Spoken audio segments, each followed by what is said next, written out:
नमस्कार, स्वागत है आपका राज्यसभा टीवी के खास कार्यक्रम मार्स एंड बियॉन्ड में। मैं हूं अमृता राय।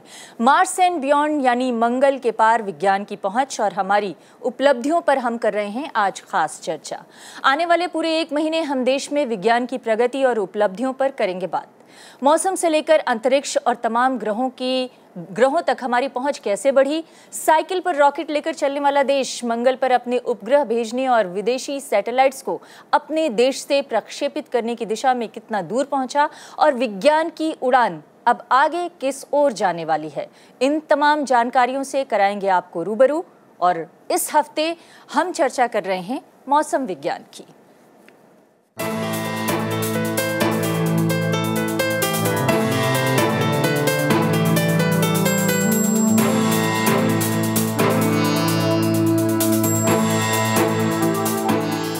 मौसम हमारे आपके जीवन में इस तरह रचा बसा हुआ है कि कई बार हमें आभास नहीं होता।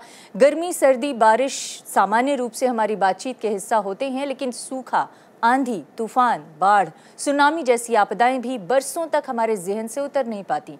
ये इसलिए क्योंकि कुछ वैज्ञानिक परिवर्तन जाने अनजाने हमारे और आपके जीवन का हिस्सा बन जाते हैं। जब हजारों इंसानी जीवन इनसे प्रभावित होते हैं, कभी खेती बर्बाद हो जाती है, कभी घर उजड़ जाता है, कभी परिवार बिखर जाता है, कभी हम अपना सब कुछ गंवा बैठते हैं। और तब असल ज़रूरत होती है ये समझने की कि क्या इसे रोका जा सकता है, काबू किया जा सकता है, ऐसी घटनाओं से बचा जा सकता है। क्या इंसान के हाथ में है ये सब कुछ? क्या कुदरती आपदाओं का कहर कम किया जा सकता है? आज मौसम विज्ञान की उपलब्धियों के जरिए हम ऐसे ही सवालों को हल करने की करेंगे कोशिश। बताएंगे कि आप कैसे इन्हें रोक तो नहीं सकते, पर लड़कर आसानी से अपने जीवन को बचा सकते हैं, जागरूक रह सकते हैं। और आज हमारे साथ मौसम विज्ञान के इन आसान मगर गूढ़ सवालों पर बातचीत करने के लिए हमारे साथ कुछ खास मेहमान हैं। उनसे आपका परिचय कराते हैं। हमारे साथ हैं डॉक्टर एम महापात्रा, मौसम वैज्ञानिक हैं और चक्रवात चेतावनी विभाग में कार्यरत हैं। बहुत स्वागत है आपका। हमारे साथ केजे रमेश हैं, सलाहकार हैं पृथ्वी विज्ञान मंत्रालय में। आपका भी बहुत स्वागत है। हमारे साथ प्रोफेसर संतोष कुमार हैं, दक्षेश देशों के यानी सार्क देशों के आपदा प्रबंधन केंद्र के निदेशक हैं। और हमारे साथ एक और ख़ास मेहमान हैं डॉक्टर केजे आनंद कुमार, जो कि एसोसिएट प्रोफेसर हैं national institute of disaster management में।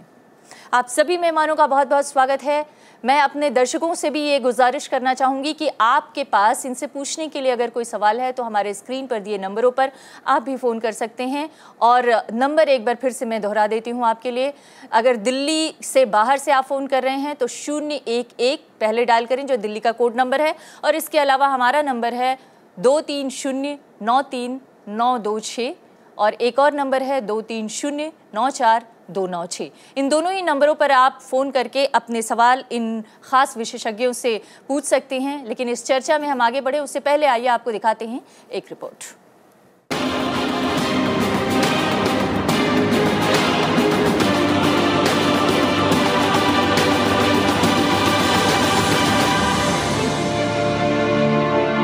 आपदाएं मानव जीवन का सबसे भयावह हिस्सा रही हैं। आपदाओं से न सिर्फ इंसानी जिंदगी को नुकसान हुआ है, बल्कि सैकड़ों घर और कारोबार तक चौपट हो गए। आंकड़े बताते हैं कि पिछले 35 सालों में आपदाओं से तकरीबन 25 लाख जानें गई हैं और $1.5 अरब तक की संपत्ति का नुकसान पहुंचा। आपदाओं की जद में ज्यादातर विकासशील देश आए हैं। आपदाओं के पीछे जहां कुछ प्राकृतिक कारण रहे हैं, वहीं इसके पीछे कुछ मानवीय घटनाओं को भी जिम्मेदार माना जाता है। तबाही के पीछे ज्यादातर आम धारणा बाढ़ और भूकंप जैसी प्राकृतिक हलचलों को लेकर है, लेकिन विकास और औद्योगिकीकरण की अंधी दौड़ में कटते जंगल और खनन की आड़ में मानव सभ्यता दम तोड़ चुकी है। इसके साथ ही सरकारी अनदेखी और पूर्वानुमानों में सटीकता की कमी भी जान पर भारी पड़ जाती है। आपदाएं अपनी भयावहता से हजारों जानें लील लेती हैं, लेकिन लोगों में आपदा को लेकर जानकारी का अभाव, उनकी अक्षमता हालात को और दर्दनाक बना देते हैं। जाहिर है, अगर ठोस वैज्ञानिक पूर्वानुमान और मौसम के मिजाज की सही जानकारी के साथ ही बेहतर आपदा प्रबंधन हो तो शायद बर्बादी को काफी हद तक कम किया जा सकता है। आपदाओं की चुनौती से लड़ने के लिए पूर्व चेतावनी के सिस्टम का मजबूत होना एक कारगर कदम माना जाता है। पूर्व चेतावनी के आधार पर ही आपदा से पहले एक संस्थागत ढांचा तैयार कर लिया जाता है ताकि वो ढांचा आपदा के वक्त दीवार की मानिंद खड़ा हो सके। वहीं दूसरी तरफ सहयोगी एजेंसियों के साथ मिलकर किसी बड़ी दुर्घटना से होने वाले नुकसान को टाला जा सके। इसके अलावा पूर्व चेतावनी की वजह से आमजन में जागरूकता और आपदा के विषय में तैयारी के लिए भी आगाह करना संभव हो जाता है। मौजूदा समय में विज्ञान और तकनीक के विकास ने आपदाओं के असर को कुछ हद तक कम करने में अहम भूमिका निभाई है, लेकिन ये अब भी नाकाफी है। मैं अपनी चर्चा की शुरुआत करना चाहती हूं, जब तक कि हमारे दर्शक हमें फ़ोन करें। संतोष कुमार जी, मैं आपसे एक सवाल करना चाहती हूं। आपकी ही एक रिपोर्ट में देख रही थी जिसमें ये कहा गया था कि भारत जो है वो बहुत ज़्यादा वल्नरेबल है प्राकृतिक आपदाओं के मामले में, और ख़ास तौर से अगर देखा जाए तो अर्थक्वेक्स हो या फ्लड्स हो या फिर ड्राउट हो, साइक्लोन हो, लैंडस्लाइड्स हो, इन सब मामलों में भारत की जो मतलब क्षणभंगुरता है वो ज़्यादा है, यानी बहुत ज़्यादा प्रोन है। लेकिन सवाल ये है कि भारत इतना प्रोन क्यों है? अगर हमारे दर्शक ये जानना चाहें कि भारत इतनी प्राकृतिक आपदाओं के लिए इतना ज़्यादा प्रोन क्यों है? दो वजहों से है जो आपने प्रश्न किया है। एक तो है भौगोलिक परिस्थिति कि इस तरह से हमारी संरचना है, हमारी बनावट इस तरह से है जो हमें विरासत से मिली है। दूसरी जो बात है कि हमारी अपनी कमज़ोरियाँ, हमारी अपनी कमज़ोरियाँ का मतलब ये है कि हमने उसको आंकलन अपने विकासोन्मुख देश में उसका आंकलन किया अथवा नहीं। ये दोनों कारणों के मिश्रण से हमारे यहाँ आपदाएं आती हैं। मतलब आप ये कह रहे हैं कि जो नेचुरल डिजास्टर्स के लिए यानी प्राकृतिक आपदाओं के लिए हमारी वल्नरेबिलिटी है, उसकी एक वजह हम खुद भी हैं। बिल्कुल, और ये बिल्कुल स्पष्ट है क्योंकि जिस तरह से क्योंकि कोई भी आपदाएं जब आती हैं तो एक प्राकृतिक गतिविधि के साथ उनका संबंध स्थापित होता है। जैसे आपने साइक्लोन का जिक्र किया या फिर आपने भूकंप के बारे में चर्चा की, तो ये एक प्राकृतिक गतिविधि है। ये आज से हजारों साल पहले भी होती थी और अभी भी होती हैं। कई ऐसे जगह पे भी होती हैं जहाँ पे कोई मानव निर्मित कोई चीज़ें नहीं हैं, वहाँ भी उस तरह की जो इवेंट होती रहती हैं उसको हम अकाउंट फॉर भी नहीं करते कि ये आपदा हैं। जब वो हमारे संपर्क में आती हैं या हमारे द्वारा निर्मित जो विकास है, चाहे वो सड़क का निर्माण किया हो या घर का निर्माण किया हुआ या फिर होटलों का निर्माण किया हो, कोई किसी भी इंफ्रास्ट्रक्चर, उनके जब संपर्क में आते हैं तो इसका इम्पैक्ट दिखता है कि किस तरह से हमें आपदाएं एक्चुअली ग्रसित कर रही हैं और किस तरह से हम उससे प्रभावित हो रहे हैं।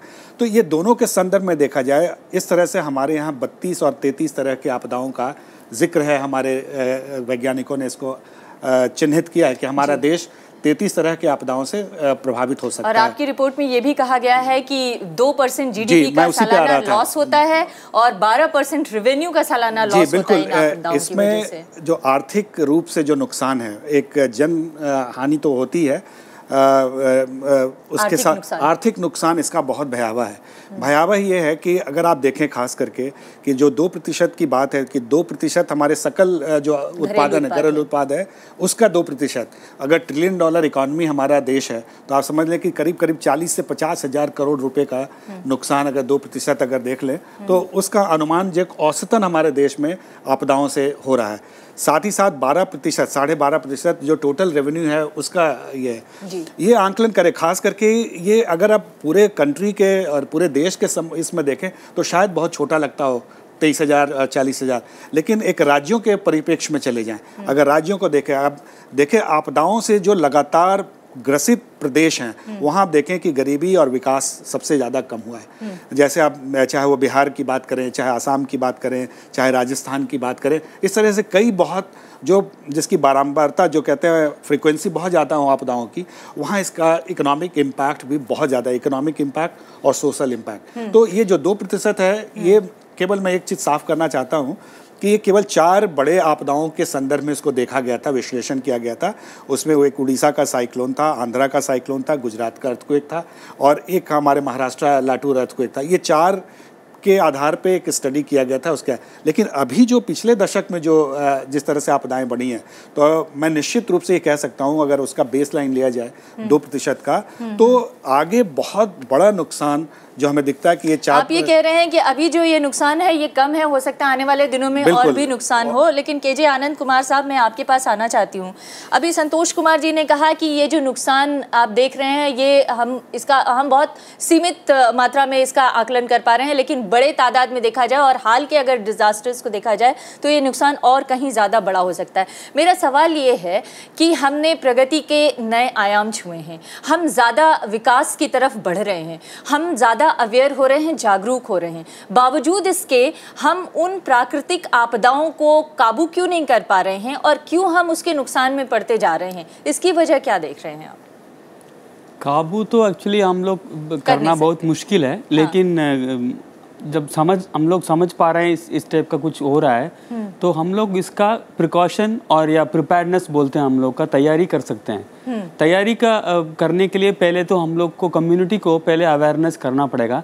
जैसा अभी इस बार हम लोगों ने फाइलिन का साइक्लोन जो आया था, उस टाइम में हमने ये प्रूव किया कि IMD का जो फोरकास्ट थी 4 दिन पहले से थी और बहुत ही अच्छा उनका प्रिसिशन था, और स्पेस एंड टाइम जो बोलते हैं एग्जैक्ट उसी टाइम में हुआ है, उसी जगह पे हुआ है। उसकी वजह से बहुत नुकसान कम हो सकता था और हुआ भी है, क्योंकि हम लोगों ने उसको चेतावनी को अच्छा तरह यूज़ करके स्टेट गवर्नमेंट और सेंट्रल गवर्नमेंट सबका कोऑर्डिनेशन भी था, उसका इवैक्यूएशन हुआ है। क्योंकि इसमें हम लोग तो रोक नहीं सकते उसको, साइक्लोन को, लेकिन चेतावनी को सुन के हम लोग उसका अकॉर्डिंगली लोगों को इवैक्यूएट किया, उनको सेफ जगह में लेके गया। इसी को एक्चुअली ये जो हुआ था उसको 10 साल पहले 99 में एक सुपर साइक्लोन हुआ था, उसको कंपेयर करेंगे तो बहुत नुकसान ज़्यादा था, स्पेशली दोनों का नुकसान ज़्यादा था। इस बार भी प्रॉपर्टी का नुकसान तो बहुत हुआ है, उसको भी कम करने के लिए हम सोच सकते हैं। तो इसीलिए जैसा मैं ये सवाल पे आना चाह रही थी कि आपने इसकी चेतावनी देकर और लोगों को जागरूक करके, स्टेट गवर्नमेंट को जागरूक करके इंसानी हिफाजत तो कर ली, लेकिन आर्थिक हिफाजत क्या हो सकती है आने वाले भविष्य में? क्या हम इसकी उम्मीद कर सकते हैं कि आर्थिक रूप से कम नुकसान हो आम लोगों का भी और सरकारी तौर पर भी? हो सकता है, क्योंकि इसको अभी फाइलिंग जो हुआ था उड़ीसा में, उसको हम लोग एक केस स्टडी मान के, अभी रिसेंटली एक वर्कशॉप भी हुआ था वहाँ, तो उन्होंने यही देखा है कि इस बार भी बहुत नुकसान हुआ है फिनेंशियली, जो इंफ्रास्ट्रक्चर नुकसान हुआ है, ट्रांसमिशन लाइन्स का नुकसान हुआ है। इसको सब कैसे रोक तो नहीं सकते, लेकिन इसको रेसिलिएंट स्ट्रक्चर बोलते हैं हम लोग। जो स्ट्रक्चर, जो इंफ्रास्ट्रक्चर जो बनाते हैं, वो ये साइक्लोन रेसिस्टेंट स्ट्रक्चर बना सकते हैं। जी, तो आप ये कह रहे हैं कि अगर हम जागरूक रहें तो बहुत कुछ बचाया जा सकता है। मैं आपके पास आना चाहती हूँ महापात्रा साहब। दरअसल हम साइक्लोन पर और हम नेशनल डिज़ास्टर्स पर, नेचुरल डिज़ास्टर्स पे बात कर रहे हैं, लेकिन बहुत सारे लोग ऐसे होंगे जिनको साइक्लोन के बारे में बेसिक इन्फॉर्मेशन ना हो या बहुत ज़्यादा ना जानते हूँ। तो मैं ये जानना चाहती हूँ कि साइक्लोन असल में क्या होता है, कैसे बनता है, और क्या सभी तरह, मतलब एक ही तरह का साइक्लोन होता है या कई तरह के साइक्लोन्स होते हैं, उनकी कैटेगरीज होती हैं क्या? और सारे साइक्लोन उतने ही डिजास्टर्स होते हैं जितने कि उड़ीसा में 1999 में देखने को मिले, या फिर हाल के दिनों में जो है फैलिन उसमें देखने को मिले? साइक्लोन ओवरऑल 2 तरीके के होता है। एक होता है ट्रॉपिकल साइक्लोन और होता है एक्स्ट्रा ट्रॉपिकल साइक्लोन। जो ट्रॉपिकल रीजन पे बनता है, जैसे बे ऑफ बंगाल पे, अरेबियन सी पे, या नॉर्थ अटलांटिक में और पैसिफिक ओशन पे, उसको हम ट्रॉपिकल साइक्लोन बनते हैं। और जो एक्स्ट्रा ट्रॉपिकल रीजन जैसे मिड लैटिट्यूड एरिया में, यूरोप वगैरह में जो बनता है, इसको एक्स्ट्रा ट्रॉपिकल साइक्लोन बनते हैं। आप दोनों कंपेयर करेंगे तो ट्रॉपिकल साइक्लोन ज़्यादा डिजास्टर्स होता है और ये रैंडम होते हैं और इसका प्रेडिक्टिबिलिटी कम होता है। और एक्स्ट्रा ट्रॉपिकल साइक्लोन बहुत सिस्टमेटिक होते हैं, पीरियडिक होते हैं और उनका प्रेडिक्शन भी बहुत आसान होता है। ज़्यादा मतलब हमारे यहाँ जो साइक्लोन्स आते हैं उनका प्रेडिक्शन ज़्यादा मुश्किल है और ज़्यादा डिजास्टर्स भी है। अच्छा। मगर जब एक साइक्लोन जब हम बोलते हैं, एक्चुअली ये एक ऐसे एक लो प्रेशर सिस्टम है एटमॉस्फेयर पे, जहाँ विंड एंटी क्लॉकवाइज घूमता रहता है और इसका speed at least 34 nautical miles per hour और you can say 62 kilometres per hour होता है। ये विंड को आधार करके साइक्लोन को डिवाइड किया गया है, क्लासिफिकेशन किया गया है। जब विंड स्पीड लगभग 60 to 90 किलोमीटर पर आवर होता है तब इसको हम साइक्लोनिक स्टॉर्म बोलते हैं। जब 90 to 120 किलोमीटर होता है इसको हम सीवियर साइक्लोनिक स्टॉर्म बोलते हैं। जब 120 to 220 किलोमीटर होता है इसको वेरी सीवियर साइक्लोनिक स्टॉर्म बोलते हैं। मोर देन 220 किलोमीटर होने से हम इसको सुपर साइक्लोन स्टॉर्म बोलते हैं। सो इसलिए सभी टाइम एक ही तरह का साइक्लोन नहीं बनता है, मतलब सभी टाइम उतना ही नुकसान नहीं होगा, उतना ही सीवियर साइक्लोन नहीं होता है। जैसे आप देखेंगे तो अलग अलग साइक्लोन्स के क्या अलग अलग पीरियड होते हैं क्या? इसको आप लोगों ने कभी स्टडी किया है कि अलग अलग तरह के हल्के साइक्लोन या सीवियर साइक्लोन अलग अलग वक्त पे आते हैं? हाँ, साइक्लोन का स्टडी बहुत पुराना है वर्ल्ड वाइड और हमारा यहाँ भी। आपको शायद पता होगा जो इंडिया मेट्रोलॉजी डिपार्टमेंट 1875 में बना हुआ है, और इससे पहले 1864 में साइक्लोन वार्निंग शुरू हुआ था ब्रिटिश इंडिया में, कलकत्ता पोर्ट से शुरू हुआ था वार्निंग, साइक्लोन वार्निंग। सो साइक्लोन के बारे में बहुत सारे रिसर्च हुआ है और ऑपरेशनली मध्य साइक्लोन वार्निंग बहुत इम्प्रूव किए हैं। साइक्लोन का क्लाइमेटोलॉजी भी अवेलेबल है जी। महापात्र जी हमारे साथ एक कॉलर जुड़ गए हैं, मैं चाहती हूं कि उनका सवाल सबसे पहले ले लिया जाए, इसके बाद अपनी चर्चा को आगे करेंगे। हमारे साथ हैं राजनांदगांव छत्तीसगढ़ से सबल सिंह। सबल जी, आप क्या पूछना चाहते हैं? जी मैडम, मेरा सवाल ये है मैडम कि वर्तमान समय में जो प्राकृतिक घटनाएं जो घट रही हैं। हेलो जी जी बोलिए। मैम, मैं सवाल की घटनाएं जो दो तरीके होती है, एक प्राकृतिक घटना और एक मानव घटनाएं। जी, तो मेरा सवाल ये है कि मानव जो प्रक्रिया या मानव की जो घटनाएं जो आप अगर अपने फोन को थोड़ा अपने करीब ले आके बोलें, क्योंकि आपकी आवाज ब्रेक होती हुई आ रही है, क्या आप और जोर से बोल सकते हैं? जी जी जी, तो मेरा सवाल ये है मैडम कि हेलो जी जी जी, हम सुन रहे हैं।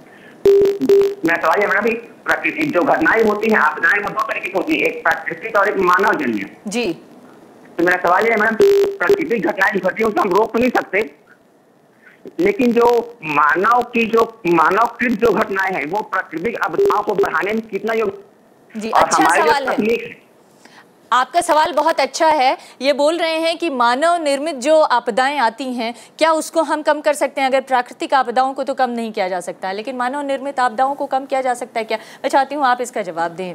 या जरूर इस बारे में काफ़ी काम हो सकता है। आप देखेंगे तो हजार्ड रेसिस्टेंट स्ट्रक्चर्स बनाने से जो साइक्लोन आ जाए, हेवी रेनफॉल आ जाए, उसमें नुकसान ना हो, कम से कम इन्वेस्टमेंट स्ट्रक्चर्स का। एंड सबसे इम्पॉर्टेंट है लाइफलाइन इंफ्रास्ट्रक्चर। लाइफलाइन इंफ्रास्ट्रक्चर क्या होते हैं? हॉस्पिटल्स है, स्कूल्स है, आपकी इकोनॉमिक जोन्स है and other economy generated areas है, उसको हजार्ड रेसिस्टेंट स्ट्रक्चर बनाएंगे, कम से कम नुकसान उसका तो नहीं होगा। बाकी चीज़ों के लिए जहाँ जहाँ वो जो टाइल्ड रूफ्स है, फॉर एग्जांपल साइक्लोन की वजह से टैच्ड हाउसेस हैं, सो हवा से ही उड़ जाके नुकसान हो जाता है। मछुआरों के गांव हैं वो नुकसान हो जाते हैं। उन लोगों को अगर हजार्ड रेसिस्टेंट मकान बनाए जाएंगे, एक ही बार बनाना है, सो वो उससे उनको नुकसान कम होगा। जी, मैं इसमें एक सवाल और करना चाहती हूँ। ये बातें हमें पता हैं कि हम अगर ऐसे घर बनाएं या इतनी दूरी पे घर बनाएं तो ये रोका जा सकता है, लेकिन फिर भी हम नहीं कर पाते हैं।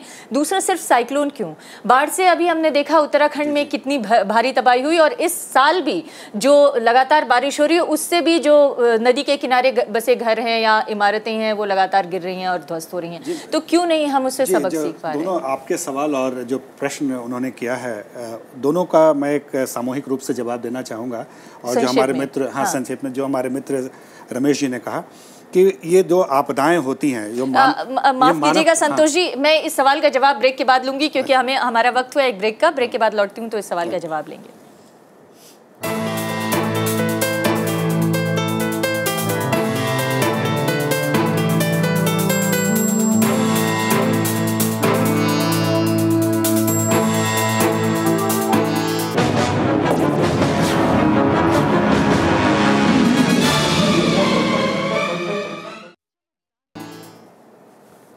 तो प्राकृतिक आपदाओं को क्या रोका जा सकता है, कैसे हम उपाय कर सकते हैं, इस पर हम बात करेंगे संतोष कुमार जी से। लेकिन उससे पहले हमारे साथ बिहार समस्तीपुर से एक कॉलर हैं श्रीकांत। श्रीकांत, आप कुछ सवाल पूछना चाहते हैं?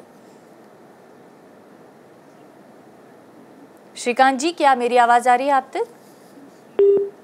लगता है श्रीकांत जी से हमारा संपर्क टूट गया है। जी संतोष जी, मैं यही सबमिट करना चाहूँगा कि जैसे पहले हमने सोचा कि ये प्राकृतिक आपदा है, इसी समय हमारा डिफीट हो जाता है, और जैसे हमने माना कि ये मानवकृत है और ये तभी हम सोचते हैं कि हम इसके लिए कुछ कर सकते हैं। जैसे आपने माना कि भूकंप एक प्राकृतिक गतिविधि है, इसको हमें मानना पड़ेगा कि गतिविधि है, और व्यक्ति जो मकान बना रहा है उसको ये पता करना पड़ेगा कि ये हम इसको अकाउंट फॉर करें अपने मकान बनाने में। जैसे इन्होंने कहा बेसिकली क्या होता है कि हम भाग्यवादी हो जाते हैं, कहते हैं ये प्राकृतिक आपदा है और भाग्यवादी भाग्य के भरोसे छोड़ देते हैं, हम कुछ नहीं कर सकते, जबकि ये ऐसा नहीं है।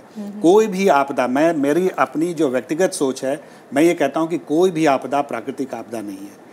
ये दोनों सम्मिश्रण है प्राकृतिक गतिविधि का और मानवकृत जो विकास है उसका। ये दोनों के इंटरफेस से ही आपदाएं होती हैं। तो ये मानना पड़ेगा कि हम आपदाओं के प्रभाव को कम कर सकते हैं और इसके बहुत सारे विधान हैं, जैसे साइंस का आपने उपयोग ये कहा, जो अनिश्चितताओं का ये पूरा परिवेश है ये, और इस अनिश्चितता में आप एक निश्चित रूप से जा रहे हैं विज्ञान के सहारे। जैसे विज्ञान ने बताया कि मौसम के बारे में हम नहीं जानते हैं, लेकिन मौसम के बारे में जो इसकी अनप्रेडिक्टेबिलिटी है उसको ये प्रेडिक्ट करके बता रहे हैं कि एक कॉलर हमारे साथ जुड़ रहे हैं, प्रेम प्रताप जी हैं सीकर राजस्थान से। प्रेम प्रताप जी सवाल पूछिए। मैम मेरा ये सवाल है कि आप अपना टीवी का वॉल्यूम बंद कर दीजिए और इसके बाद सवाल पूछिए प्रेम प्रताप जी। हाँ, मेरा सवाल है कि अपना सूचना तंत्र इतना मजबूत होने के बाद भी हम लाखों लोग हर साल में प्राकृतिक आपदाओं में क्यों खो देते हैं? जी, इसी सवाल का जवाब हम चाह रहे थे लेना जी। आप इसमें कुछ ऐड करना चाहेंगे कि हमारा सूचना तंत्र भी, हम विकास के रास्ते में भी, जागरूकता के रास्ते में भी काफी आगे बढ़ चुके हैं, यहाँ तक कि हमने अपने विज्ञान को भी काफी डेवलप कर लिया, बावजूद इसके हर साल हमारा नुकसान बढ़ता जा रहा है। जी, मैं वही कह रहा था कि अभी विज्ञान के आने से हमारी सुविधा ये हुई कि हम उस चीज़ों को पहले से बता सकते हैं और प्रशासन और सूचना तंत्र उसका उपयोग करता है। जैसे आपने फाइलन के केस में देखा कि जैसे ही मौसम विभाग ने इसकी जानकारी दी और इसके जो प्रेडिक्टेड पाथ थे और जो ऑब्जर्व पाथ थे दोनों एक समान रूप से चली, उस पर भरोसा किया प्रशासन ने, लोगों को बताया और लोगों ने उसको माना। जहाँ नहीं माने वहाँ पे ताकतों का भी इस्तेमाल किया, कानूनी ताकतों का भी इस्तेमाल किया गया, इवैक्यूएट कराया, लोगों के जान माल का नुकसान कम किया। तो एक व्यवहारिक सोच है जो हमें लाना पड़ेगा कि विज्ञान के सहारे हम अनिश्चितताओं को कम कर सकते हैं। एक तो ये सोच है जिसको आपने बताया कि भाई उस समय उस इमीडिएट वक्त में क्या सरकारें कर सकती हैं, लेकिन लॉन्ग टर्म में अब जो इंडिविजुअल्स हैं वो कैसे बचाव कर सकते हैं? दूसरा पहलू यह है कि पहले हमें ये मानना पड़ेगा कि हम किस क्षेत्र में रह रहे हैं। अगर हम पहाड़ों में रह रहे हैं तो हमारी संवेदनशीलता क्या है उसकी जानकारी, और वो सरकार के पास जानकारी है। सरकार की प्रमुख भूमिका होगी कि वो जो जोखिम है वो लोगों को बताएं और उनका प्रसार करें विज्ञान के माध्यम से, सूचना तंत्र के माध्यम से, कि ये पूरा इलाका इन आपदाओं से प्रभावित हो सकता है। उसके अनुसार हमारे विकास के उन्मुख जो हमारे निजी क्षेत्र में काम कर रहे हैं, सरकार के जो बिल्डिंग्स बन रही हैं या कोई और भी एक व्यक्तिगत तौर से कोई काम कर, तो उनको क्या क्या सुविधा, क्या क्या उनको उपयोग हमने क्या अपने देश के नागरिकों को, एक बड़ा सवाल आपके ही जवाब से निकल के आ रहा है, क्या हम अपने देश के नागरिकों को अवेयर कर पा रहे हैं कि आप किस क्षेत्र में रह रहे हैं, वो किस तरह की आपदाओं के लिए प्रोन है और उसके लिए आपको किन किन ज़रूरतों का ख्याल रखना है? क्या हम इसके लिए जागरूक कर पा रहे हैं अपने देश के नागरिकों को? भारत मौसम विभाग जो है ये रेस्पॉन्सिबल है, जितना हाइड्रोमीटरोलॉजिकल डिजास्टर्स है, जैसे साइक्लोन हुआ, फ्लड हुआ, हेवी रेनफॉल हुआ, थंडरस्टॉर्म्स हुआ, हीट वेव्स, कोल्ड वेव्स, ये सभी का नज़र रखना और लोगों को सही टाइम पर सूचना देना। सिर्फ लोगों को नहीं, डिजास्टर मैनेजर्स को भी सूचना देना। इसके लिए हमारा एक स्टैंडर्ड ऑपरेशन प्रोसीजर है। हम लोग राउंड द क्लॉक वॉच रखते हैं और अवेयरनेस और एजुकेशन बढ़ाने के लिए लोगों के बीच में भी बहुत सारे कार्यक्रम लिया जाता है। और जैसे कैपेसिटी बिल्डिंग भी किया जाता है, इंटर रिसर्च डेवलपमेंट किया जाता है, ट्रेनिंग किया जाता है डिजास्टर मैनेजर्स के लिए और फोरकास्टर्स के लिए। मैं यहाँ बोलना चाहूँगा कि एक आपदा और डिजास्टर मैनेजमेंट के लिए सिर्फ वार्निंग एजेंसी या सिर्फ वार्निंग रिसीविंग एजेंसी मिलेंगे तो नहीं हो पाएगा मैनेजमेंट ठीक से। इसको मैनेजमेंट करने के लिए एक इंटीग्रेटेड अप्रोच होना चाहिए, जैसे पब्लिक, जैसे general public, media, NGOs, government, warning agency and warning receiving agency. जी, एक कॉलर हमारे साथ जुड़ रही हैं महापात्रा जी, किरण पटेल नाम है, सूरत गुजरात से जुड़ रही हैं। किरण जी क्या सवाल करना चाहती हैं? तो मैडम मैं ये बोल रहा हूँ कि जो मानसून की पहले आगाही देते हैं कि घटना होगी, लेकिन कुछ उल्टा ही होता है। हेलो जी, आप अपना सवाल पूछिए। आपका नाम क्या है ये भी बताइएगा। किरण पटेल। अच्छा ठीक है, माफ कीजिएगा मैंने आपको महिला समझ लिया था। जी आप अपना सवाल पूछिए। ये बोल रहा हूँ कि मौसम वैज्ञानिक जो मानसून से पहले अनलीनो की घटना बताते हैं, लेकिन अनलीनो नहीं होता है, उससे मतलब कुछ उल्टा ही होता है और ज्यादा बारिश होती है। हाँ, आप जवाब देना चाहेंगे? जी। एल नीनो जो है मानसून को प्रभावित जरूर करती है, बट एल नीनो इस बार बोला गया था जुलाई के बाद बनने का आसार है।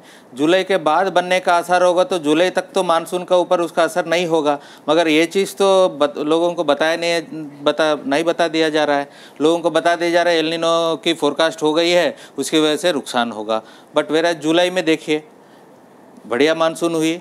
जुलाई 13 तक तो -43% की वर्षा की कमी थी।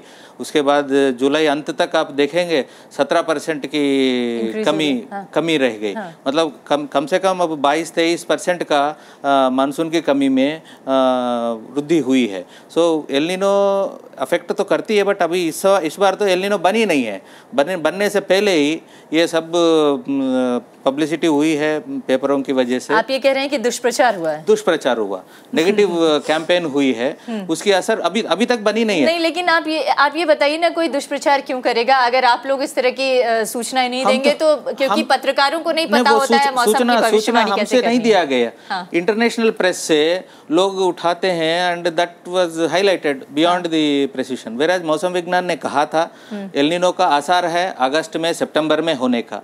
अब जो है अगस्त सितंबर से बढ़कर वो लास्ट क्वार्टर ऑफ 2014 में होने की आसार है। हम एल नीनो से आगे बढ़ते हैं। जो उत्तराखंड में जिस तरह की इस साल भी बारिश हुई है, इतनी ज़ोरदार बारिश हुई कि तमाम जो नदी के किनारे के इलाके हैं वो तबाह होने लग गए, लैंडस्लाइड्स बहुत ज़्यादा बढ़ गई। इसके अलावा अचानक बारिश से नदियों का पानी बहुत ज़्यादा बढ़ गया। हालांकि पिछले साल के मुकाबले काफ़ी कंट्रोल है, लेकिन जिस तरह की आसार दिखे, जिस तरह के हेवी रेन्स दिखे, क्या उसके बारे में सही प्रेडिक्शंस था? क्या वहाँ के लोगों को या वहाँ की सरकारों को सूचना दी गई थी इसके बारे में? इस बार नहीं, पिछली बार भी दिया गया था। 2 दिन पहले धुआंधार बारिश होने वाला है एंड पर्टिकुलरली चारधाम यात्रा वगैरह जो लॉन्ग टर्म पिलग्रिमेज है, 2 दिन का लॉन्ग पिलग्रिमेज होता है लोगों को, उन लोगों को ना अलो किया जाए आगे जाने का। पैदल यात्री होते हैं वो सब। बट जैसा साइक्लोन की रीजन में कम्युनिकेशन काफ़ी इफ़ेक्टिव है, उसकी वजह से जल्दी सूचना पहुंच जाती है। वो उत्तराखंड में इतना अच्छा सूचना का प्रबंधन नहीं है, सो सबको नहीं मिल पाया, इसलिए लोग जो रेगुलेट नहीं हो पाए लोगों का फ्लो चेतावनी के बावजूद। बट वेरेज लास्ट ईयर के बाद एक्सपीरियंस के बाद इस बार जो है मौसम विज्ञान की तरफ से सूचनाएं ले जाती थी एंड सिस्टमैटिकली रेगुलेटेड वे में मतलब आप ये कह रहे हैं कि मौसम विभाग लगातार सूचनाएं दे रहा है, अब उन सूचनाओं का कितना बेहतर उपयोग हो पा रहा है आम आदमी की तरफ से या सरकारों की तरफ से, ये उनके ऊपर भी डिपेंड करता है। इस बार उपयोग हुआ है, उसकी वजह से मान का नुकसान जो है कम हुई है। जी, लेकिन हमारे साथ एक कॉलर जुड़ रहे हैं छत्तीसगढ़, झाबू छत्तीसगढ़ से हैं सन्यासी नायक जी। सन्यासी जी, आप अपना सवाल पूछिए। मेरा सवाल है जी मैडम जी, जब आता है बाढ़ आने से पहले क्यों बताता नहीं? हेलो जी, क्या चीज आने से पहले नहीं बताता? साइक्लोनिंग आता है, सपोज बारिश आने होता है, उससे क्यों जाता नहीं? क्यों न्यूज में आने चाहिए था, इंटरनेट में आना चाहिए, वो सब क्यों आता नहीं? आता है तो जब आ साइक्लोनिक टाइम क्यों मैसेज आ जाता? जी, मैं बहुत संक्षेप में जवाब दीजिएगा, विस्तार में जवाब मैं ब्रेक के बाद दूंगी। मैं बस यही कहना चाहूँगा कि इसमें मौसम विभाग तो 3-4 दिन की पूर्व जानकारी दे देते हैं, खास करके साइक्लोन के परिप्रेक्ष्य में। जहाँ तक बाढ़ और भूकंप के बारे में है, तो बाढ़ के बारे में भी सेंट्रल वाटर कमीशन काम करती है और राज्यों में जो इरिगेशन विभाग है वो इस पर काम करती है और वो भी कोशिश करती है कि जितना जल्दी घंटे, 2 घंटे, 4 घंटे, 8 घंटे वार्निंग दे। लेकिन अर्थक्वेक के हिसाब से कोई हमारे पास अभी कोई जानकारी या साइंटिफिक नहीं हो पाया है जिसमें ही है। लेकिन तब भी संवेदनशील क्षेत्रों को अंकित कर दिया गया है, इसलिए उसमें हमें हमेशा प्रिकॉशन लेने की आवश्यकता है। इसका मतलब ये है कि संवेदनशील क्षेत्रों में अगर आप रह रहे हैं तो उसके बारे में भी आपके पास जानकारी हो तो आप अपनी तरफ से कुछ सुरक्षा के उपाय कर सकते हैं। एक ब्रेक के लिए रुकते हैं, ब्रेक के बाद लौटेंगे तो ये चर्चा जारी रखेंगे। आप सभी से निवेदन है कि आपके पास जो भी सवाल हैं वो फ़ोन करके हमसे करते रहें, हमारे विशेषज्ञों से करते रहें।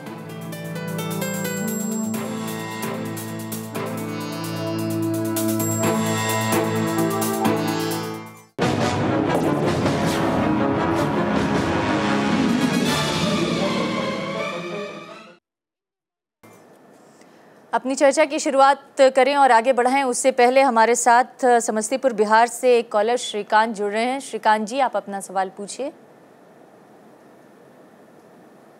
श्रीकांत जी, क्या मेरी आवाज़ आ रही है? ऐसा लगता है फिर से उनसे संपर्क टूट गया है। हो सकता है वो किसी दूर दराज के इलाके में रहते हों जहाँ पर जो फ़ोन लाइन की सुविधा है वो उतनी बेहतर ना हो, हम अंदाज़ा लगा पा रहे हैं। लेकिन हम बात ये कर रहे थे कि क्या बाढ़ के बारे में या भूकंप के बारे में या जो प्राकृतिक आपदाएं हैं उनके बारे में सही जानकारी दी जा सकती है? क्या हमारे मौसम विज्ञान ने इतना प्रगति की है कि हम अपने नागरिकों को इसके बारे में जागरूक कर सकें और जानकारी दे सकें?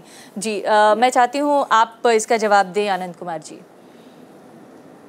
हाँ ज़रूर। एक्चुअली फ्लड का बारे में भी central water commission nodal agency है, वो जानकारी लेती है, डेटा लेती है आईएमडी से लेके उसको मॉडल वगैरह चला के उसको, जिससे ये कॉलर ने पूछा था कि होता है, उसका भी फ्लड फोरकास्टिंग होती है, इन एडवांस होती है, 12 hours 24 hours depending on the जो जानकारी जो मिलती है अकॉर्डिंगली होती है। क्योंकि वो ऐसा नहीं कि वेट करते हैं कि फ्लड आए, फ्लड आने के पहले ही वो कैलकुलेट करते हैं रेनफॉल कितना वो होगा, उसमें से कितना रन ऑफ होगा, उसको देख के उन्होंने अनुमान लगाते हैं। कितने दिन पहले, कितनी देर पहले इसकी फोरकास्ट की जा सकती है? 12 घंटा पहले मिनिमम आ जाती है, 12 घंटा पहले, कभी 24 आवर्स पहले भी आ जाती है, जहाँ पता है आपको। ये 2010 में जब गेम्स हो रही थी दिल्ली में, हम लोग को यमुना का बारे में पूरा जानकारी मिल रही थी। एक्चुअली हाँ, ये एक सवाल है कि ये जो कितना लोगों तक पहुंच सकता है, इसके लिए हमारा प्रॉब्लम हो सकती है, क्योंकि अभी इतना हम लोग पॉपुलराइज नहीं किया है। ये जो मैं बता रहा हूँ अभी, आप सेंट्रल वाटर कमीशन का साइट पे जाएंगे, इंटरनेट साइट पे, आप इवन क्लिक करने से आपका आप ये कह रहे हैं कि सेंट्रल वाटर कमीशन की वेबसाइट पर बाढ़ के बारे में भी पूर्व सूचना हासिल की जा सकती है। लेकिन मुश्किल ये है कि क्या सभी लोग इंटरनेट का इस्तेमाल अभी देश में कर पा रहे हैं जो यहाँ से हासिल कर सकें? उनके लिए सूचना के और दूसरे क्या उपाय हो सकते हैं, इस पर हम चर्चा करें। उससे पहले हमारे साथ बनारस से एक कॉलर जुड़ रहे हैं, अतुल यादव जी। अतुल जी, आप अपना सवाल पूछिए। Good evening ma'am. Good evening sir जी, धन्यवाद। जी मैम, मैं पूछना चाहता हूँ कि एल नीनो के असर को कैसे रिड्यूस या मिनिमाइज किया जा सकता है? जी, एल नीनो के असर को रिड्यूस कैसे किया जा सकता है? Yes ma'am. एल नीनो के असर को क्या रिड्यूस किया भी जा सकता है? नहीं, वो रिड्यूस नहीं हो सकती, वो नेचुरल फिनोमिना है। Warming and cooling of ocean surfaces they take place. उसका तो कम नहीं किया जा सकता, उसका असर को कम किया जा सकता है। उसकी जो नेगेटिव इफेक्ट्स होते हैं, ज़्यादा साइक्लोन बनते हैं पैसिफिक में जब वो एल नीनो होता है, एंड जब मानसून पे असर करती है, सो वो जो उसकी प्रभाव जो है उसको आकलन कर पाए तो उसका हम समाधान निकाल सकते हैं, तो कि उसका नेगेटिव इफेक्ट जो है कम किया जा सकता है। मगर एल नीनो को इफेक्ट को नेचुरली नहीं किया जा सकता। जी, और कई बार गलत सूचनाओं की वजह से भी लोगों को भ्रम पैदा हो जाता है। लेकिन एक कॉलर हमारे साथ नांदेड़ से जुड़ रहे हैं, चंद्रकांत जी हैं। चंद्रकांत जी, आप अपना सवाल पूछिए। नमस्ते मैडम। जी नमस्ते। मेरा ये सवाल है कि नांदेड़ एरिया है महाराष्ट्र में। जी हेलो जी। हाँ, तो महाराष्ट्र में मराठवाड़ा रीजन है मैडम, मराठवाड़ा। जी जी, आप सवाल पूछिए, आगे बढ़िए। हाँ मैडम, मेरा ये सवाल है कि नांदेड़ रीजन जो है मराठवाड़ा में आता है, नांदेड़ डिस्ट्रिक्ट।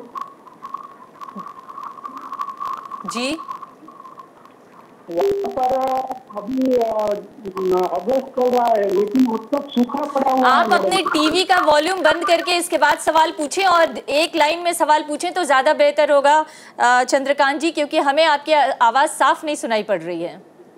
यस मैडम, हमारा सवाल ये है कि ये जो मराठवाड़ा रीजन है, यहाँ पे 3 महीनों से सूखा हुआ है। सूखा पड़ा हुआ है 3 महीने से। हाँ, इसका जो मौसम का जो ये हुआ है जी, इसके पीछे जो कारण है वो आप लोगों को पता चलता है, तो इसलिए हम कुछ कर सकते हैं। जी, क्या सूखे का पूर्वानुमान और क्या सूखे से बचने के लिए कोई तरीका उपाय है, शायद ये पूछना चाह रहे हैं? जैसे मौसम विभाग मूलतः बताती हैं कि हमारे यहाँ रेन डेफिसिट कितना होगा। जैसा उन्होंने कहा कि बारिश की कमी है, तो बारिश की कमी को किस तरह से कम किया जा सकता है, उसके प्रभावों को, क्योंकि अगर 3 महीने से अगर बारिश नहीं हुई है, अभी हमारे यहाँ देश में कर्नाटका ने एक बहुत अच्छा अनूठा प्रयोग किया है, वो मॉनिटरिंग करती हैं और डेली बेसिस पे, घंटे के बेसिस पे भी मॉनिटरिंग करती हैं कि मॉइस्चर कितना है, बारिश कितनी हो रही है, और उस संदर्भ में लोगों तक जानकारी मोबाइल के जरिए सभी लोगों को देती है, किसानों को देती हैं कि हमारे पास अभी कितने मॉइस्चर और कितने आप सीड ले सकते हैं या नहीं ले सकते हैं, खेती करने लायक ज़मीन बन सकती है या नहीं बन सकती है, किसान ऋण ले सकते हैं या नहीं ले सकते हैं। तो ये सब जानकारी जो प्रिवेंटिव मेजर्स हैं उसमें लिया जा सकता है। आपने एक इम्पॉर्टेंट बात कही है संतोष जी, मैं अपने दर्शकों को और उम्मीद है जो सरकार के प्रतिनिधि हमें देख रहे हैं उनको भी दोहराना चाहूँगी। आपने कहा कि जो जानकारियाँ आप IMD की तरफ से यानी मौसम विभाग की तरफ से दी जाती हैं सरकारों को, सरकारें चाहें तो उसको आम लोगों को यानी जिसको प्रभावित करती है वो जानकारी उसको मोबाइल के ज़रिए दे सकती है, क्योंकि अब सूचना तकनीक काफ़ी आगे बढ़ चुकी है। जो लोग इंटरनेट नहीं भी इस्तेमाल करते हैं वो फ़ोन ज़रूर इस्तेमाल करते हैं। मेरे साथ एक कॉलर है, अगर मैं उनका कॉल ले लूँ इसके बाद आप लोग के पास आती हूँ। बलतेज जी हैं सिरसा हरियाणा से। बलतेज जी बहुत स्वागत है आपका, सवाल पूछिए। हाँ जी मैडम जी, ये पूछना चाहता हूँ कि पूरे राष्ट्र में बरसात हो रही है जी, ते अब जो हमारा पंजाब हरियाणा बरसात से क्यों सूखे से जूझ रहा है जी? ये एक बड़ा सवाल है जी। आनंद कुमार जी आप कुछ जवाब देना चाहते हैं? ये जैसा इन्होंने बताया पहले ही IMD ने एक्चुअली प्रेडिक्शन दे चुके हैं कि इस बार जो है एल नीनो का इफेक्ट होगा, तो उसी का इफेक्ट चल रहा है। कोई कोई जगह में आपको बारिश हो रही है, कोई कोई जगह में दिल्ली भी आप देखिए आपको बारिश बार नहीं हो रही है। मतलब आप तो कह रहे हैं कि एल नीनो के बारे में गलत जानकारी है, आप कह रहे हैं कि एल नीनो की वजह से ये हो रहा है। ये तो मतलब मैं कुछ ऐड करना चाहूँगा कि ये जो मानसून है ये एक लार्ज स्केल सर्कुलेशन है और ये एक प्लानिटरी सर्कुलेशन है, बहुत सारे कंट्री को एक ही टाइम इफेक्ट करता है। और ये मानसून सर्कुलेशन स्टीडी नहीं रहता है, कांस्टेंट नहीं रहता है। इसका large scale intra seasonal variation होता है और इंटर एनुअल वेरिएशन होता है।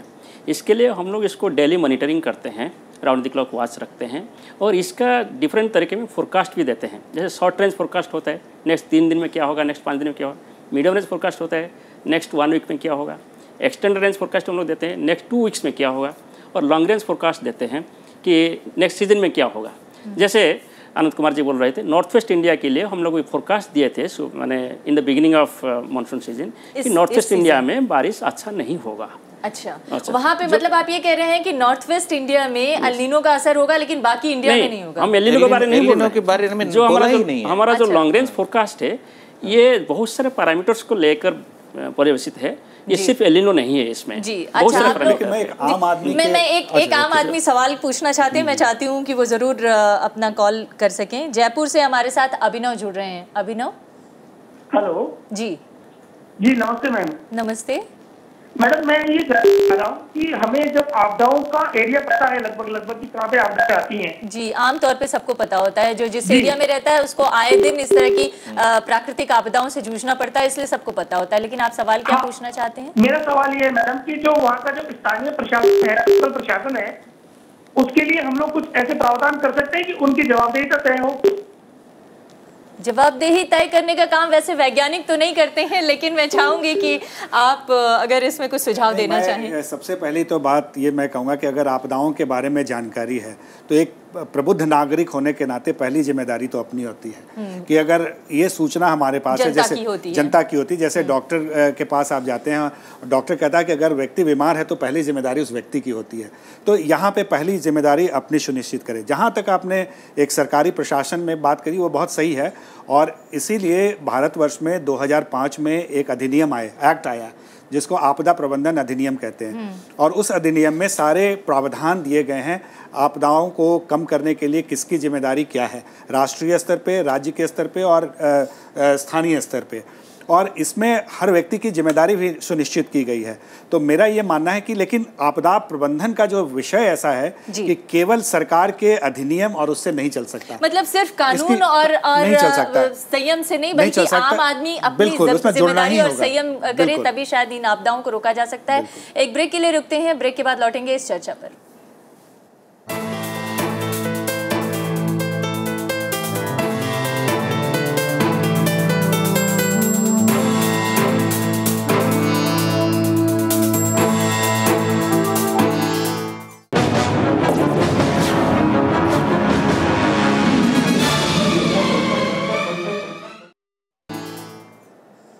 तो आज हम बात कर रहे हैं मौसम विज्ञान की। हमारे देश ने मौसम विज्ञान के क्षेत्र में कितनी प्रगति की है और कहाँ पर कमियां रह गई हैं, कैसे इन्हें दूर किया जा सकता है। अगर हम एक ओवरव्यू लें अपने पूरे मौसम विज्ञान की, हालांकि हमारे यहाँ सैकड़ों साल से, हज़ारों साल से मौसम का प्रेडिक्शन होता रहा है, लेकिन 100 साल पुराना तो हमारा IMD और साइक्लोन वार्निंग सिस्टम हो गया है।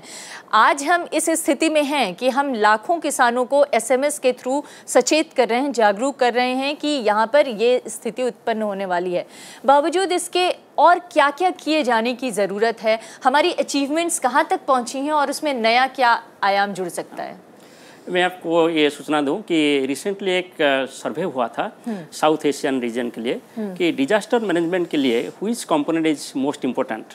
जैसे आपको पता होगा डिजास्टर मैनेजमेंट के लिए अर्ली वार्निंग है, प्रिपेयरनेस है, हाजर्ड एनालिसिस एंड डिटेक्शन है, देन प्रिवेंशन एंड मिटिगेशन है, ये सब डिफरेंट एस्पेक्ट्स है। और सर्वे से पता चला कि early warning is the most important component for south Asian region. क्योंकि लेकिन अर्ली वार्निंग में ये जरूर जोड़ना पड़ेगा कि ये वार्निंग का मतलब क्या है। हाँ। अगर 60 किलोमीटर पर आवर या 120 किलोमीटर पर आवर अगर साइक्लोन आ रहा है तो उससे नुकसान कितना हो सकता है, ये दिया जाता है कि नहीं मौसम विभाग? अर्ली वार्निंग जब आप देते हैं, अर्ली वार्निंग सिंपल होना चाहिए, एक्शनेबल होना चाहिए और इसका इम्पैक्ट क्या है वो भी पता होना चाहिए। सिर्फ हम बोलेंगे कि विंड स्पीड 60 से 90 किलोमीटर होगा, एक कॉमन मैन के लिए इसका कोई मतलब नहीं रहता है। इसीलिए इंडिया मेट्रोलॉजिकल डिपार्टमेंट एक इम्पैक्ट बेस्ड वार्निंग इशू करता है। जैसे हम बोलते हैं कि एक साइक्लोन स्टॉर्म आ रहा है, 60 से 90 किलोमीटर विंड होगा, इसके साथ हम बताते हैं कि ये विंड से कौन सा पेड़ घिरेगा, छोटा पेड़ या बड़ा पेड़। हमारे साथ कॉलर जुड़ गई है महाराष्ट्र पुणे से पूनम जी, आप अपना सवाल पूछिए। Hello, good evening ma'am. Good evening. मुझे क्वेश्चन पूछना था कि एल नीनो और ला नीनो में क्या डिफरेंस है और एल नीनो कहाँ होता है और इंडिया में किस रीजन पे ज्यादा इफेक्ट होता है उसका? जी, एल नीनो होता है पैसिफिक के अंदर, अगर ओशन सरफेस वार्म होता है, गर्म होता है, उसको अबव एवरेज वार्मिंग होता है नॉर्मल टेम्परेचर से, उसको एल नीनो कहते हैं। अगर ओशन टेम्परेचर कम होता है उसको ला नीनो कहते हैं। नॉर्मली इंडिया के ऊपर क्या ये देखा गया, जब भी ला नीना होता है कभी भी इंडिया के ऊपर सूखा नहीं पड़ता है, बट वेराज एल नीनो होता है तो आधा सालों में जितना साल हुआ है उतना सालों में, जितना साल एल नीनो देखा गया उतना सालों में आधा से कम साल जो है सूखाग्रस्त होते हैं एंड बाकी आधा साल जो है एल नीनो रहते हुए भी सूखा नहीं रहता। इस साल के लिए आप लोग का कोई प्रेडिक्शन है? एल नीनो बनेगा अक्टूबर से दिसंबर तक बनने का उम्मीद है। उससे नुकसान की कोई संभावना भी जताई गई है? तब तक तो मानसून तो खत्म हो जाएगा। जी। तो हम इस चर्चा को आगे बढ़ाते हैं और हम ये चर्चा कर रहे थे कि हमारी अचीवमेंट्स क्या रही और उसमें नई चीज़ें क्या जुड़ सकती हैं। आपने बताया 9 लाख किसानों तक हम लोग इन्फॉर्मेशन पहुंचा रहे हैं। इन्फॉर्मेशन के लिए और सूचनाओं के लिए और कई तकनीक का इस्तेमाल किया जा रहा है। सो अर्ली वार्निंग का बहुत सारे कंपोनेंट्स है। पहला कंपोनेंट है कि detection and hazard analysis. So अभी under modernisation programme of IMD हमारा जो ऑब्जर्वेशनल नेटवर्क है वो काफ़ी अच्छा हो गया है और आप कंपेयर करेंगे वर्ल्ड में जितना फोरकास्टिंग सेंटर है इसके साथ हम लोग एट फार है। एक IVRS सिस्टम भी आप लोगों की तरफ से शुरू किया गया। हाँ, मैं इसके बारे में बोल रहा हूँ। जब हाजर्ड एनालिसिस हो जाता है इसके बाद हमारा मॉडलिंग एक्टिविटी शुरू होता है। हम अभी बहुत सारे global models, regional models, high resolution models run कर रहे हैं जिसका एक्टिविटी और इफेक्टिविटी बहुत ज़्यादा है, सो दैट फोरकास्ट एक्यूरेसी भी बढ़ा है। और once forecast is available from the models then value addition किया जाता है फोरकास्टर से और वार्निंग प्रोसेस शुरू होता है। एक वार्निंग मैसेज और वार्निंग ग्राफिक्स डेवलप किया जाता है और इसके बाद वार्निंग डिसेमिनेट किया जाता है। वार्निंग डिसेमिनेशन के लिए हम रिडंडेंसी मेंटेन करते हैं, बहुत सारे new tools and technology use करते हैं। जैसे आपने बोला SMS, अभी साइक्लोन के टाइम या कोई हेवी रेनफॉल के टाइम हम लोग SMS इशू करते हैं और विशेष करके किसान लोगों के लिए 9 लाख किसान लोगों के लिए हम लोग हर हफ्ते में एक बुलेटिन इशू करते हैं SMS। लेकिन ये कैसे पता चलता है? यह मौसम विभाग SMS किसानों तक भेजता है या फिर सरकारी तंत्र के जरिए ये एक नेटवर्क बना हुआ है? प्राइवेट सर्विस प्रोवाइडर्स और सेंट्रल गवर्नमेंट और इंडिया मेट्रोलॉजिकल डिपार्टमेंट सभी मिलकर ये SMS सेवा जारी रखते हैं। और जब साइक्लोन आता है तब भी कंसर्न स्टेट गवर्नमेंट और इंडिया मेट्रोलॉजिकल डिपार्टमेंट मिलकर ये SMS सेवा प्रोवाइड करते हैं। और इसके अलावा जो आप बोल रहे थे IVRS एक इंटरैक्टिव वॉइस रेस्पॉन्स सिस्टम है, वो नंबर कोई भी लोग डायल कर सकते हैं, ये शुल्क विहीन है और डायल करेंगे तो आपको कोई पर्टिकुलर प्लेस जो उस सिटी के लिए है इसका फोरकास्ट और वार्निंग भी पता चल जाता है जी। और इसके साथ साथ आप ऑल इंडिया रेडियो, टीवी, हमारा जो वेबसाइट है, वेबसाइट में सभी इन्फॉर्मेशन रखा जाता है। और एक चीज़ मैं यहाँ बता रखूँ, साइक्लोन के टाइम हम लोग एक सिस्टम रखें जो कि सैटेलाइट बेस्ड कम्युनिकेशन सिस्टम है, वो एलॉन्ग द कोस्ट है, अराउंड 352 स्टेशन से वो तहसीलदार ऑफिस, ब्लॉक ऑफिस और पोस्ट ऑफिस ऐसे गवर्नमेंट संस्था में रखा गया है। वहाँ साइक्लोन वार्निंग 3 लैंग्वेज में आता है, इंग्लिश, हिंदी और लोकल लैंग्वेज। जैसे ओडिशा को साइक्लोन आ रहा था वो ओडिया लैंग्वेज में आ रहा था, वो लैंग्वेज में बुलेटिन आने के बाद वहाँ जो वीडियो है, तहसीलदार है, वो पब्लिकेटर सिस्टम पे गांव को जाकर पुलिस की सहायता में इसको फिर डिसेमिनेट करता है। ये सिस्टम बहुत एक्टिव रहा है। लेकिन मैं ये जानना चाहती हूँ, एक 1999 का साइक्लोन था और एक पिछले साल का साइक्लोन था, दोनों में फ़र्क ये था कि उस समय हज़ारों लोगों की, तकरीबन 10,000 से ज़्यादा लोगों की जान गई थी। इस बार एक भी लोगों की जान नहीं गई। हमने इंसानी जान की हिफाजत तो कर ली, लेकिन क्या हम आर्थिक नुकसान को भी कम कर सकते हैं? क्या हम सरकारों को और पहले से सचेत कर सकते हैं कि इस तरह की चीज़ों को रोका जा सके? मैं चाहती हूँ आनंद कुमार जी आप इसका जवाब दें। और क्या हमें इस साइक्लोन या बाढ़ या जो सूखा है, इस तरह की चीज़ों से निपटने के लिए अपने आप को और ज़्यादा इम्प्रूव करने की ज़रूरत है? अपनी साइंटिफिक एबिलिटी को और ज़्यादा इम्प्रूव करने की ज़रूरत है? साइंटिफिक एबिलिटी से तो एक्चुअली फोरकास्ट से हम लोग तो एक्चुअली लॉन्ग टर्म प्रिपेयर्डनेस होना चाहिए। फोरकास्ट से इमीडिएट क्या होने वाला है इस साल में या 15 दिन में क्या होने वाला है उसी के बारे में कर सकते हैं, लेकिन ये से लॉन्ग टर्म जो प्रिपेयर्डनेस जो बोलते हैं उसमें एक्चुअली हम लोग इंफ्रास्ट्रक्चर वगैरह बचा सकते हैं, इसमें नुकसान भी कम हो सकता है। क्योंकि जैसा सब लोगों ने बताया कि वल्नरेबल एरियाज है, जिस वल्नरेबल एरिया में मान लीजिए कोस्ट है, कोस्ट में किस टाइप का स्ट्रक्चर्स बनना चाहिए, किस टाइप का, या लिविंग विद द साइक्लोन, मान लीजिए रेसिलियंस बोलते हैं, लोग कितना जल्दी वापस अपना काम शुरू कर सकते हैं, या मछुआरे कितने जल्दी अपना काम शुरू कर सकते हैं, या स्कूल बच्चे। हमारे पास सिर्फ 3 मिनट रह गए, माफ कीजिएगा मैं आपको रोक रही हूँ आनंद कुमार जी। हमारे साथ एक कॉलर कोलकाता से जुड़ रहे हैं, संजय प्रसाद, आखिरी कॉल है ये। संजय प्रसाद जी पूछिए अपना सवाल। हाँ, नमस्कार जी मैडम। और मेरा नमस्कार सारे वैज्ञानिकों को जो आपके सामने हैं वहाँ पर उपस्थित। मैडम मेरे प्रश्न है कि इस प्रोग्राम का टाइटल मार्स एंड बियॉन्ड जो रखा गया है, तो इस पर कोई भी डिस्कशन अभी तक नहीं हुई है। हमने मार्स एंड बियॉन्ड पे इसलिए डिस्कशन नहीं किया, हमने, अगर आपने हमारे शुरुआती इंट्रोडक्शन को सुना होता, मार्स एंड बियॉन्ड का ये पूरा प्रोग्राम 1 महीने का है जिसमें हम मंगल से आगे तक विज्ञान की यात्रा पर चर्चा करेंगे। ये पहला दिन है और पहला डिस्कशन हम कर रहे हैं जिसमें हम मौसम विज्ञान में भारत की उपलब्धियों और अपनी कमजोरियों पर चर्चा कर रहे हैं। आने वाले दिनों में आप और दूसरे प्रोग्राम्स भी देखेंगे जिसमें हम मार्स पे भी चर्चा करेंगे और दूसरे विज्ञान के क्षेत्र में अपनी उपलब्धियों के बारे में भी चर्चा करेंगे। आज हमने मौसम विज्ञान अपना विषय चुना है, इसलिए हम मौसम पे बात कर रहे हैं। अब अपना सवाल पूछना चाहते हैं आप? जी हमें क्लियर हो गई मैम, धन्यवाद जी। मैं सिर्फ ऐड करना चाहता हूँ। जो आनंद कुमार जी बोल रहे थे, आप 1999 साइक्लोन और 2013 का साइक्लोन को कंपेयर करेंगे, साइंटिफिक एडवांस बहुत कुछ हुआ है। जैसे 99 में इंडिया मेट्रो डिपार्टमेंट सिर्फ 24 घंटे पहले बोल रहा था साइक्लोन कब आएगा, कितना इंटेंसिटी होगा, कौन सा एरिया इफेक्टेड होगा। मगर 2013 में हम लोग 5 दिन पहले बोले हैं, 2009 में 3 दिन पहले बोला है, 2013 में 5 दिन पहले बोले हैं।